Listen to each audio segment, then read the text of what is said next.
Hi. This week we have been talking mostly about Middle East, and there's a very important actor in Middle East that we need to closely monitor is Iraq.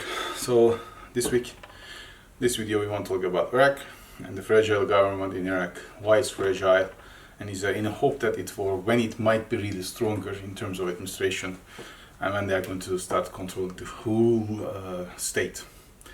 So let's start with Iraq.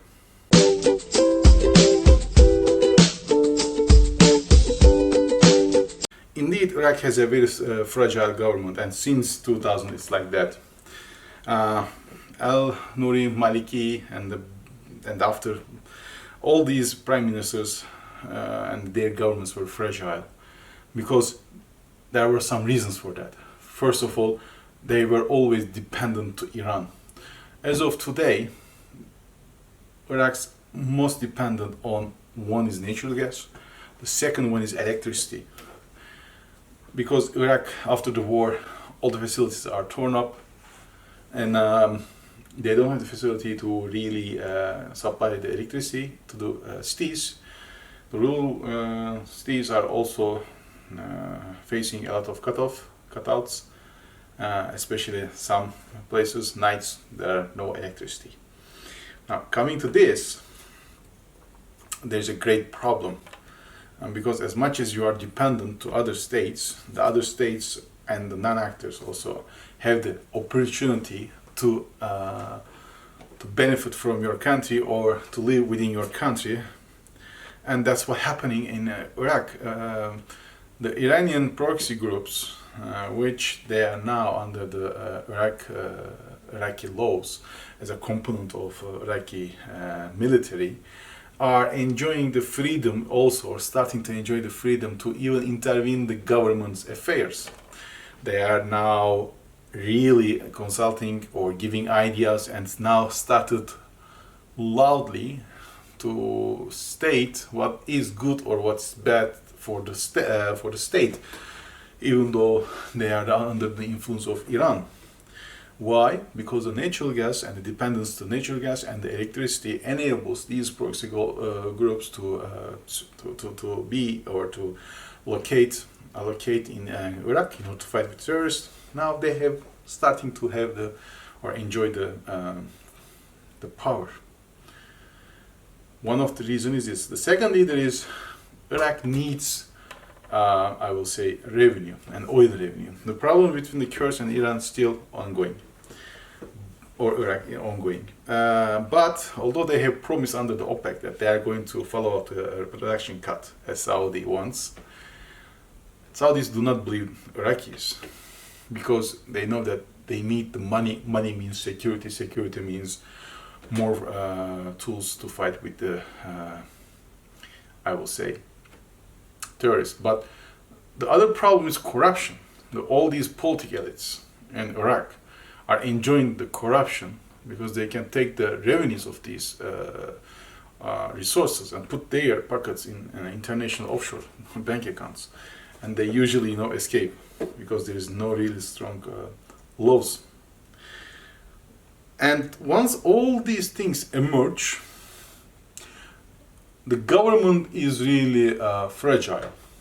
They depend to other states and or non-state actors to be in their countries in order to enjoy the freedom in allocating your forces in another country. These countries dictates Iraq to follow up some of the things that they will enjoy, because Iran needs proxy groups to allocate in Iraq so that they can have somehow a channel to the sea in order to take all these supplies from the Mediterranean Sea through Syria to Iraq and then to Iran. They need all these soldiers to be there. And the other political group is Al-Sadr group, and his group, who is very strong and has the majority in the Iraqi parliament. Even he can go and say, I don't like you, Iran, we are buddies, I'm your guy, I am telling you we have to take this guy out of the parliament, and he can do that. So really Iraq is now much more leaning on the Iran it makes Iraq more fragile, which Iran doesn't care, because he needs a fragile state in order to keep his interests over there, because he can also use these proxy groups against Saudi Arabia, against the US interest. And as long as the corruption goes within the country, the fragile state will keep. And that's pretty important. So that's why we do not believe that Iraq is going to be stronger in the coming decade. These needs will keep on. There will be no facilities to be done under construction, or the constructions will be done, but mostly it will be too costly because of the corruption. And instead of 10, there might be 2 only. The other 8 will be in somebody's pockets, in some offshore accounts. As long as the laws are not strong, the willingness is not there, and the political elites are not only pursuing their own interests, but also pursuing Iraqi people's interests, Iraq is going to remain fragile. And fragile is bad for Turkey. And why? Because if you have a weak state or weakened state, it means more transparency from the border of Iraq to Turkey, which means terrorists might try to come up, and they might also try to influence over there, that's why Turkey has to also increase the security parameters. And fragile states means that one day, because fragile states cannot keep up for hundreds of years or a couple of decades, it's impossible. It means that it will collapse, and then it's more problems. So Turkey therefore has to be really keeping these developments in mind, and has to take their precautions accordingly.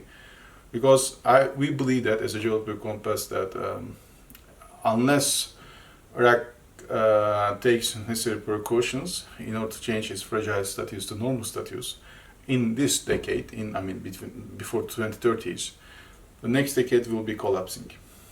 And that's very bad for the country and also for the region. If you like this video, please, there's a like button underneath the screen, please press on it.